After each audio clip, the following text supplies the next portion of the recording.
¿Qué tal? ¿Cómo están?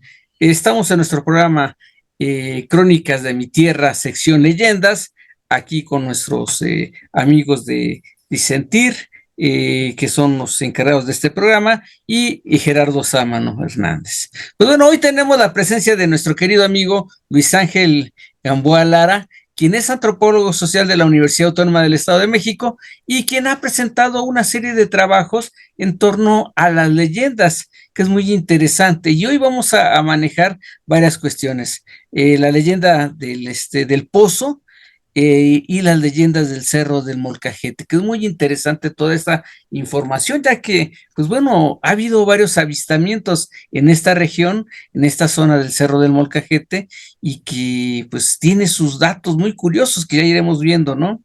Pues bueno, aquí es muy interesante el sentido de las leyendas en Santiaguito, Tlalcilalcali, que es municipio de Almoloya de Juárez, y que hay muchas cuestiones muy interesantes, porque es una zona con una tradición mazahua, y o también el caso de la parte sur del municipio, en la parte oriente, nororiente, estaríamos hablando de esa parte mazahua, y sobre todo que encierra varios misterios, precisamente por la cuestión del agua, la cuestión de los famosos ojos de agua, que hay muchos en Almoloya, que había 7 en la época colonial, hoy nos quedan muy pocos. Uno de ellos es el de Santiaguito, si no me equivoco, es la de la Pedrera, ¿no? Todavía existe ese ojo de agua. Sí, sí, por ahí cercanamente existe un ojo de agua, maestro Sámano, pero la delimitación territorial creo que cambió un poco Ajá. y ahora realmente es de barrio La Cabecera, ese Ah, es por de donde la usted me está. cabecera. Sí, Perfecto. sí, si la pedrera que usted se refiere es a la que está entre el fraccionamiento Colinas del Sol y y Santiaguito, ese es barrio Sí, ya La Cabecera. sí, Sí, sí, sí, sí. sí. Ah, bueno, entonces ahora ya cambió, ya está la delimitación. Pero bueno, sigue estando dentro del municipio de Almoloya de Juárez, que es esta parte importante. Pues bueno, pues vamos a empezar con esta leyenda del Pozo. ¿Por qué surge o a partir de cuándo tienes esa recopilación de la información de la leyenda del Pozo? Ah, sí, es que mire, aquí en la comunidad de Barrio La Cabecera tenemos varios ojo de aguas. Usted me Ujú, menciona la Pedrera, tenemos uno que está al costado de la primaria y uno por los amigos que nos llegan a escuchar de la comunidad, el que está al lado de la iglesia de Chalma. ujú, Yo tengo conocimiento de ellos, de estos seres mitológicos, desde que soy niño siempre he escuchado leyendas que dicen que en estos ojos de aguas o en estos pozos se han aparecido niños o escuchan a un bebé llorando ujú. o han visto a ciertas personas de blanco. Es sumamente, a mí me causaba mucha curiosidad. Afortunadamente o desafortunadamente, pues yo nunca he podido ver estos seres y eso que he caminado de noche sobre esos pozos, pero son muchos los relatos que cuentan mis vecinos de la comunidad. Sí. Apenas en las luminarias que nos reunimos el 3 de mayo pude escuchar el relato de la señora Cristina, Ujú. que es parte de nuestra comunidad. Ella relata cómo vio exactamente estos niños jugando en el pozo. Ok. Veía que Estos niños sí, tendrían una connotación muy interesante. ¿Por qué? Porque finalmente estos datos de los niños vienen desde la época prehispánica, que tienen que ver con el agua, si no me equivoco. Y estaríamos hablando de los famosos chaneques en la zona de la península de Yucatán, que serían los de los auxiliares de Chac, y en este caso los tlaloques para el Valle de México o para la zona mesoamericana del centro, ¿no? sí, de hecho, lo que le comento, maestro Gerardo, algunos han escuchado los llantos de los bebés. Ujú, Este, Se quedan preguntándose qué es y van siguiendo el llanto y cuando ven ya van rumbo al pozo. Y efectivamente a lo mejor son seres relacionados con el agua, ¿no? Seres que están relacionados con el agua porque también estos seres, estos pozos tienen una conexión, ¿no? Con el famosísimo santuario del Ojo de Agua del municipio de Almoloya de Juárez. ujú. Ese santuario, muchos cuentan aquí de los habitantes de la cabecera que desapareció una niña, con el pelo dorado y que iba apareciéndose en los pozos, en cada distinto ojo de agua, hasta llegar al santuario que hoy tenemos. Eso es lo que cuenta la gente que ha visto esta Ok. niña que aparecía en estos pozos y llegaba al santuario del ojo de agua. Esto lo puede usted encontrar en las historias orales que muchos de nuestros padres y nuestros abuelos nos han contado. Y a mí eso sí es muy sumamente interesante, ¿no? Cómo existe esa relación exactamente con la Virgen de la Concepción y estos seres, ¿no? Es algo muy, muy, muy interesante. Sí, es bien interesante esa parte, sobre todo porque podemos encontrar que para el caso del México antiguo, sobre todo había sacrificios de niños. Y esto lo podemos encontrar en el Templo Mayor, en otros lados, pero de acuerdo a la tradición, eran niños que estaban enfermos, niños que eran llorones. ¿Por qué? Porque la lágrima tiene esa relación con con la lluvia, con el llanto, la lluvia. Y eso es lo que nutre a Tlaloc, es lo que hace que haya buenos años para cosechas. Entonces, esta tradición que viene ahora se manifiesta, pero tú me dices con una niña que no sé cuál sea la connotación, si la niña falleció o hay alguna historia de este personaje. No, a la niña se le relaciona con la Virgen de la Concepción porque dicen que se Ah, apareció una caray. forma de niña. Ajá, Y la leyenda termina, o el mito termina, en donde ella llega al centro, lo que es el santuario del Ojo de Agua, ajá, se le cae un cabello, por eso dicen que esa línea divisora es el claro. cabello de la Virgen. Claro, claro, Ahí viene. sí. Fíjate que yo lo había escuchado, pero no había visto esa parte de que era la niña que y que le había caído el cabello en el ojo de agua. De hecho, esa cuestión muy interesante, que solamente habíamos dicho que había pasado la Virgen y que había dejado un cabello y por eso se hacía la línea, pero no teníamos esta noticia, por lo menos en mi caso, de que era una niña la que había estado ahí, no la Virgen como tal, que es el mito que yo tenía. Sí, no, aquí en Barrio La Cabecera tenemos esa historia. Le Ujú, digo, los pozos están aquí en la comunidad. Cuenta la gente que vio exactamente cómo se aparecía la niña, que estaba jugando de pozo en pozo hasta llegar al santuario del Ojo de Agua. Y en el santuario del Ojo de Agua, ella, dicen y ven que se queda en el nicho, que ahora está ahí la Virgen de la Concepción, ujú, pero que en ese entonces también, lo que le digo, antes de entrar al templo, la niña pierde un cabello y es donde la famosa línea que dicen que es el cabello de la Virgen del Ojo de Agua, ahí. Hay uno de los mitos que proviene, una de las explicaciones de la historia real que nos da identidad exactamente. claro, que es muy interesante. Sobre todo ese ojo de agua que es el famoso ojo de agua de la línea de Almoloya de Juárez. Y en este contexto también de los niños que han encontrado jugando, que los han visto, ¿su hora de aparición es a las 12 del día o es antes o después? Es en la noche, es ¿Ah, más en la que nada en la noche? noche. Sí, en la noche estos seres aparecen en la noche. Ajá, La hora puede variar, no tienen hora, pero siempre lo han visto en un intervalo entre las 3 de la mañana o las 11 de la noche. ujú, Son esos intervalos donde más la gente lo ha visto. Un conocido nuestro cercano que se llama Saúl Alonso ujú, rentaba muy cercano por ahí, es un joven como de unos 20 años sí, aproximadamente. Él dice que venía del trabajo y que de la nada vio un niño, ujú, pero vio un niño desnudo. Eso es algo muy claro, interesante porque la gente los relaciona que están desnudos estos niños. Entonces él lo vio y le dio mucha curiosidad porque dice, ¿cómo un niño va a estar desnudo a estas horas? iba corriendo. Entonces lo fue siguiendo. Y dice que para su sorpresa, cuando él reacciona, dice que ya iba para los pozos, que lleva para el pozo. Ujú, Entonces cuando despierta y dice, no, no, no, no, ¿a dónde voy yo? Y ya no estaba el niño también. Entonces, claro, como usted menciona, maestro, está esa relación exactamente, ¿no? Con las antiguas creencias mesoamericanas, en donde sí, el niño, exactamente los niños, que son, que tenían así que eran llorones o chillones, como en términos pocos coloquiales, ah, se han encontrado, de hecho se han encontrado en vasijas, ¿no? En claro, referencia a Trello, porque exactamente son niños que se les relacionaban con el agua. Y están estas figuras de otros seres mitológicos, como podemos hablar de la Huitzol, que en sí, algunas comunidades de Almoloya de Juárez sí tienen presente que existe esa criatura, ¿no? Que ajá. te finge el llanto de un bebé y te ahoga en el pozo. Entonces, algo ¿Y este animal sumamente, qué es, qué es el ahuitzol? ¿Es un perro de agua, es una nutria o qué tipo de animal es? pues se supone que la Huitzol, como tal, aquí la comunidad no sabe qué es.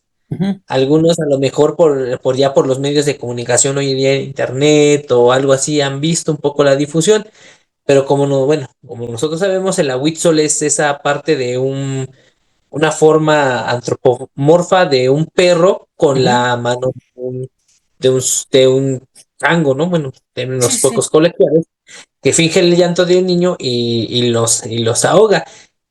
Eso es algo muy, muy interesante porque ahí entonces tenemos la reconfiguración cultural, ¿no, maestro? claro, claro. Y fíjate que algo bien curioso. Te voy a platicar una anécdota. Hace unos 25 años aproximadamente, sí, por 97, sí, de 97 a 2000.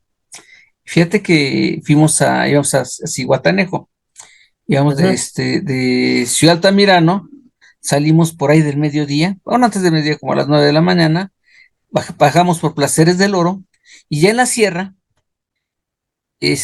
veo un niño, le digo a mi hermano, iba con mi hermano, mi papá y un tío, íbamos en el autobús, mi tío tenía un autobús en ese entonces, y dice, pues, Zihuatanejo, pues vamos a darle. Y veo al niño y le digo a mi hermano, ¿ya viste? Y dice, sí. Y vemos al niño que va pasando por la carretera, va por el acotamiento, corriendo, se atraviesa y se mete ujú, donde están los pozos, donde están estos espacios donde se va el agua, donde encanila el agua, donde entra, bueno, va a ser el acotamiento y ujú. hay unos pozos donde entra toda el agua de lluvia. Entonces fue muy interesante de ver a este niño y un niño con orejas puntiagudas, que es algo bien Mm, interesante y desnudo.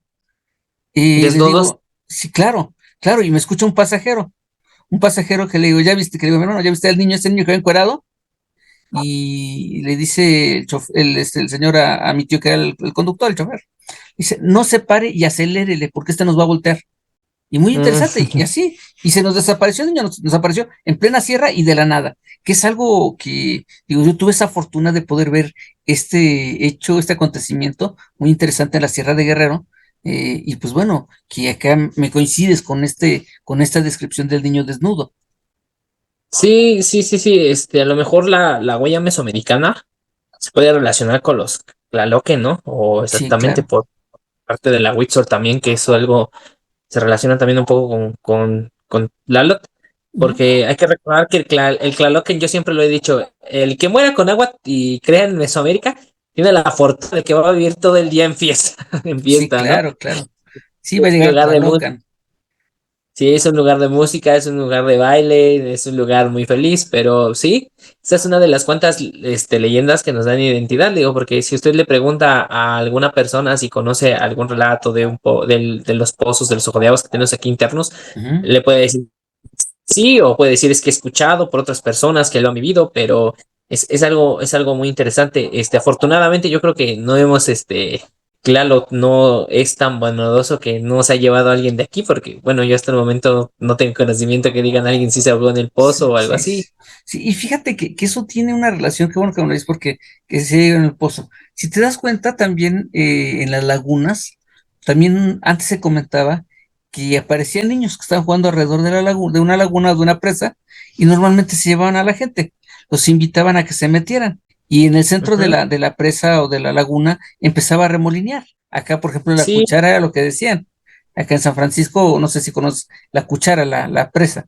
no desconozco un poco, maestro. Ok, pero bueno, tenemos dentro del municipio de Almoloya, que es en la parte para la Sierra de Nevada, y ahí tenemos esa parte, ¿no? En la Garita, igual en lo que es el límite de San Francisco y Acahualco, había otra pequeña presa, también se decía que ahí había habido varios ahogados, sobre todo jóvenes que salían de pinta, se iban de pinta y se ahogaban ahí. Mm, Entonces, en esta cuestión.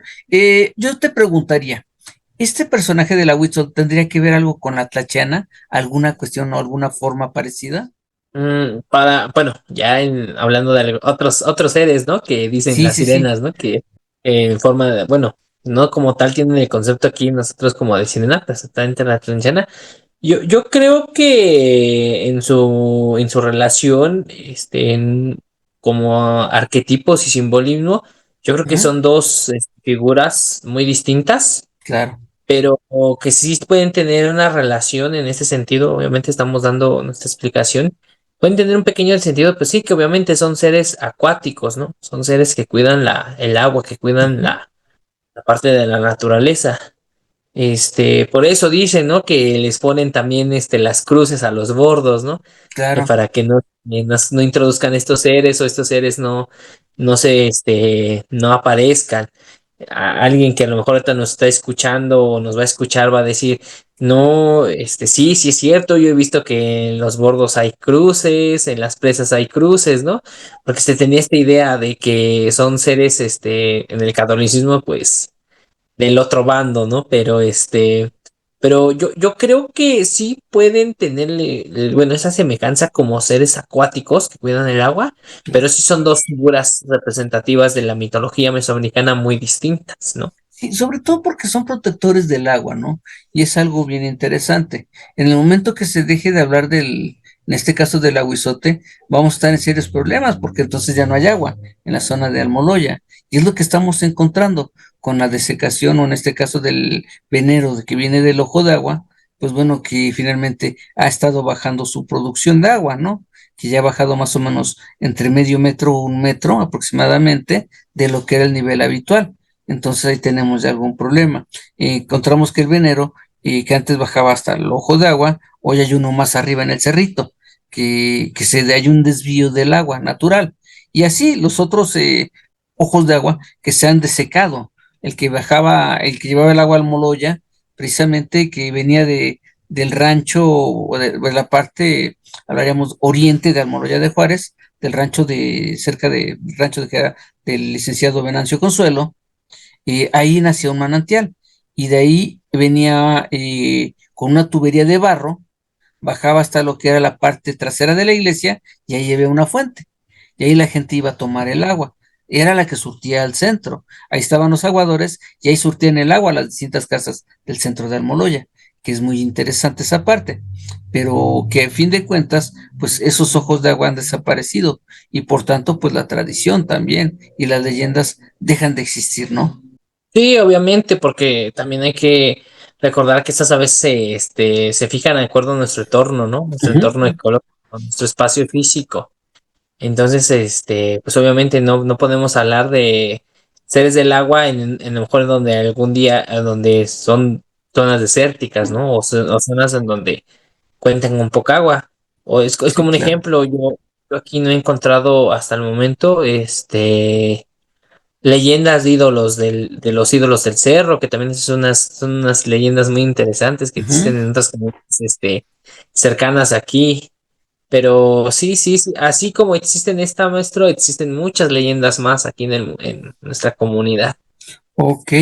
Y otra leyenda que nos decías, que es la de las brujas del Cerro del Molcajete. Te voy a platicar una anécdota, y esto también pasó aquí cerca. Mi esposa era de San Mateo Tlachichilpa, que está Ujú. en la parte posterior de donde tú lo ves, del lado de la cabecera o Santiaguito, de la carretera o de Toluca, está en la parte posterior. Una ocasión, alrededor de las 7 de la tarde, estaba mi hijo jugando con sus primos. Y bien curioso porque empezamos a ver cómo luces empezaban a brincar de un lado al otro del cerro.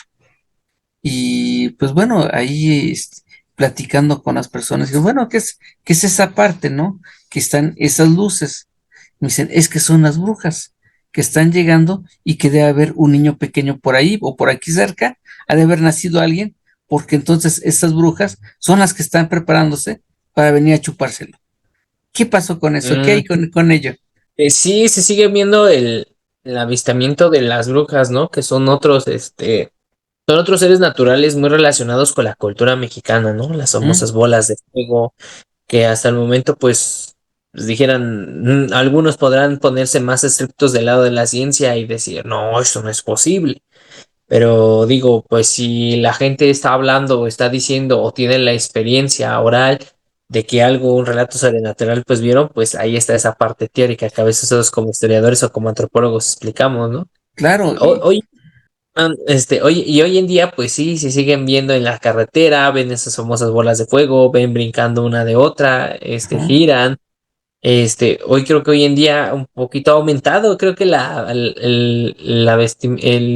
sí, sí ha aumentado. Yo me atrevo a decir que sí, porque la última vez también, en el 3 de mayo, ujú. nosotros estábamos arriba del cerro haciendo las tradiciones luminarias. Y yo de repente de la nada empiezo a voltear a ver el cerro del Molcajete y veo que empieza una bola que se hace grande, de repente se apaga y de repente vuelve a crecer, de repente se vuelve a hacer chiquita y me quedo, ¿qué es lo que están viendo mis ojos? Digo, ¿estoy viendo mal o estoy engañando? Y muchos me dirán, pero bueno, entonces ¿por qué no tomas una foto, un video? Pues la verdad, a veces las fotos y los videos pues salen muy feos. Sí salen distorsionados, ¿no? Sí, hay una cuestión muy interesante ahí en donde estamos observando cómo en Almoloya se presentan estas luces. Hay que recordar que tenemos el Cerro del Molcajete, que es un volcán, y posiblemente habíamos pensado que eran gases, que era esta parte de sentido en donde la emisión de gases era la que al contacto con el oxígeno encendían y por eso se veían y pues fueran bolas de fuego. Es lo que teóricamente podríamos pensar por la acumulación de azufre, etcétera, etcétera. Sin embargo, encontramos que es un volcán extinto, ¿no? El Cerro del Molcajete, una. Y la otra, esa movilidad que tienen estas luces de un lado hacia otro, híjole, eso es más complicado porque digo, no va a estar saliendo el azufre por todos lados y aparte sin actividad volcánica que no se ha registrado. Y pues bueno, que encontramos que esto es de una época antiquísima, como volcán, ¿no? Que encontramos que pues desde que el Valle de Toluca está aquí, pues bueno, su última erupción debió haber sido ahí por la última del Chinatecas más o menos, del Cerro del Molcajete, si no es que fue antes. Sí, sí, maestro Samano, eso es verdad, ¿no? Se buscan a veces algunas explicaciones que nos den el significado, ¿no? De lo que estamos viendo. Ujú. Pero pues también hay que recordar que San Mateo colinda con un pueblo muy, muy vecino, ¿no? Que es conocido por su identidad de brujos, ¿no? A O el lo mejor aeropuerto también, de la internacional de la ciudad San Luis Mextepec. efectivamente, la famosísima tierra de brujos, ¿no? Sí, pero fíjate que es algo bien curioso porque llegó gente de Veracruz y es cuando empiezan a manejar toda esa parte de la brujería. Aparentemente que no son brujos, sino más bien son sanadores. A partir de ese contexto, en los años, te estoy hablando 40, 50, es cuando les empiezan a denominar que llega una colonia de la zona de Alvarado. Precisamente de ahí viene toda la Ah, cuestión precisamente de la pescadería. Entonces, que vienen de la zona de Veracruz, que mandaban pescado, sus parientes, y empieza ese comercio muy interesante, y a partir de todo eso de estos negocios, ¿no? Del pescado en Veracruz, pero tiene que estar relacionado con la zona en que vienen, que es esta zona de donde se dice que son los brujos, de Catemaco, de Alvarado, de todo este rollo, entonces ahí empieza todo este tío. Pero la parte sí es interesante de las luces, y no solamente en el Cerro del Molcajete, sino lo encontraríamos en el cerro de San Luis Mextepec también. Ahí en el cerro donde está San Luis, se ve cómo las luces saltan de ahí al cerro del Molcajete. Y pues bueno, con una coordinación que podemos observar, digo, yo pensaría y a lo mejor yo te lo diría, si fuera un fenómeno natural, un fenómeno de que hay expulsión de gases y que entrar con el oxígeno explotan o se incineran, pues ¿por qué lo hacen de manera coordinada entre un cerro y otro? Ese es ahí el sí, ¿no? meollo, ¿no? Sí, es donde queda el asunto, porque también alguien un día nos explicaba que antes en los cerros hacían carbón Ujú, y que también eso podría ser la explicación de que se veían las bolas así, porque pues apagaban y prendían el carbón. Pero no solo es eso, maestro Samano, también pues tenemos la otra figura de la bruja, ¿no? Que es claro. los famosos guajolotes. Y eso es otra, las mujeres con piernas o pies de guajolotes, que es otra cuestión, ¿no? Muy Sí, interesante. Y que es muy sí, connotado esto en el Valle de Toluca. sí, es muy connotado, sí, efectivamente. Hay personas que esa es una leyenda, sí, un relato familiar, Ujú, que sí soy testigo, no soy testigo, pero esto sí sucedió con mi familia. El, hace como, estamos 2026, hace como unos 14 años atrás, Ujú, nosotros nos reuníamos así en familia a platicar, tomar café y todo eso. Entonces mi tío que una noche escuchó como algo rasgaba las tejas. ujú, Después de nuestro convivio, dice que sintió como rasgaban las tejas y se asomó y que como algo caminaba en sus láminas. Tenía ujú. láminas de cartón en toda su casa. Entonces dice que de la nada él ve un guajolote enorme Sí. que se reflejaba la sombra en su ventana. Y se quedó sorprendido porque dice que nunca había visto algo tan grande. Entonces dice que esperó que diera vuelo y se fue. Y dice que vio cómo iba un jolote grandote volando Volando. por entre medio de la milpa. Algo también similar también sucedió aquí con mi hermana, Ajá, que dice que en Día de Muertos también estaba haciendo calaveritas para vender, ujú, pero que ya era tarde, ya eran como las 3 de la noche cuando dice que de la nada escuchó como algo se paraba en un árbol, algo enorme. ujú. Igualmente dice que se asomó por la curiosidad y que vio un guajolote grande. Claro, Entonces es algo fíjate. muy interesante, ¿no? Fíjate, eso es muy interesante porque aquí en tu casa hace como 15 años, 16 años, mi hijo acaba de nacer, aproximadamente, sí, 16, 17 años por ahí. Entonces, en la mañana escucho como si estuvieran rascando, precisamente en la parte, en el techo de la casa. Entonces, estaba amaneciendo precisamente, y pues dije, bueno, ¿qué está rascando? Y se oía el aleteo. Me subo, Ujú, subo a las escaleras y sí veo efectivamente un animal, la figura más o menos, no sé si has escuchado hablar de las chachalacas, que son mm, tipo pájaros, son altos, patas flacas precisamente, y grandes, el cuerpo más o menos de un pavo. Entonces, precisamente, en ese sentido, cuando lo veo, el animal vuela hacia los árboles, hacia unos cedros que están a un costado de la casa. Vuela a esa zona y yo tomo una piedra, porque bueno, siempre tenía un paso de tabiques que tenía en la parte superior, con lo que detenía las mangueras, lo aviento hacia el árbol y el ave vuela. Entonces, muy ujú, interesante como esto. Y a partir de eso, pues llego, yo le comento a mi suegra, oiga, ¿sabe qué? Mire, vi este animal, etcétera, etcétera.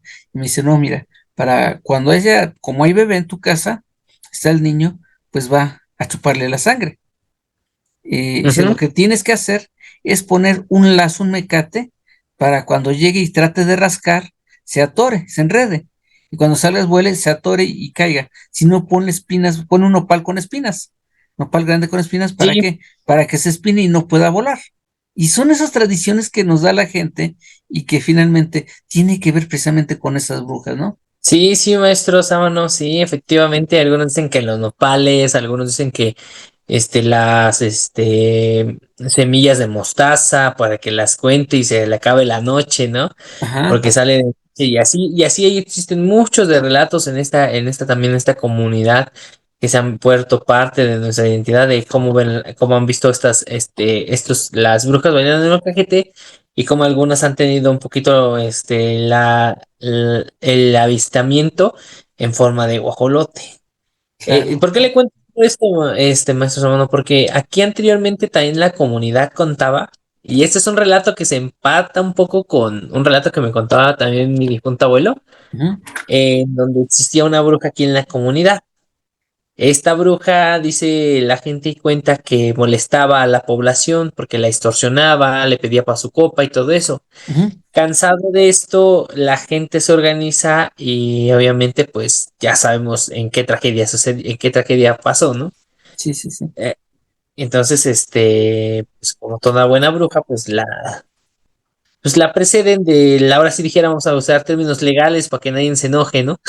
Ujú, La privan de su libertad, digo, sí, de su vida y todo, y se queda ahí como que la leyenda de que la bruja puede cobrar venganza o cositas así que se tiene.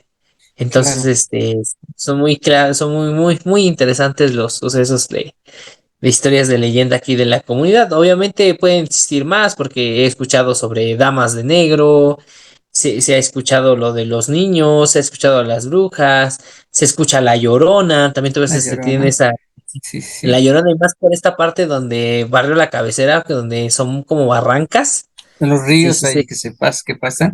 Sí. se formaban cuando llovía, pues mucha gente sí llegó a escucharla y de hecho, bueno, ya como voy a cambiar un poquito del tema de las brujas, me voy a meter con con la Llorona, ¿no? De hecho, que la gente dice y de la comunidad asegura que la Llorona sale en tiempos de lluvia, que son varios Ujú, los que la han escuchado y que tiene su ruta, que es como de una ex tortillería con un puente que tenemos, casi llegando a Santiaguito, unos metros antes, hasta llegar a la barranca de por donde está nuestra primaria. ujú. Dicen que ahí se va a cruzar por la barranca donde yo vivo. Y yo curiosamente una vez de niño sí escuché ese lamento y sí se me hacía por ese lugar donde la gente contaba. Bueno, cuando la gente ya, cuando fui más, grande, llegué a escuchar. Entonces para mí digo, qué gran riqueza tenemos como comunidad porque se sujetan a varias leyendas, a varios cuentos y digo, qué interesante, y digo, y no solo por el hecho de saber si es verdad o no es verdad, sino por el hecho de que a alguien le sucedió, ¿no? Eso Sí, es sí, algo sí. más interesante. Pues bueno, nos quedan 3 minutos. Aprovecho yo uno de ellos, pues bueno, para darle la bienvenida a la crónica comunitaria del barrio de la Cabecera, primera sección, bueno, que tú eres el cronista comunitario. Te doy la bienvenida a este proyecto de las crónicas.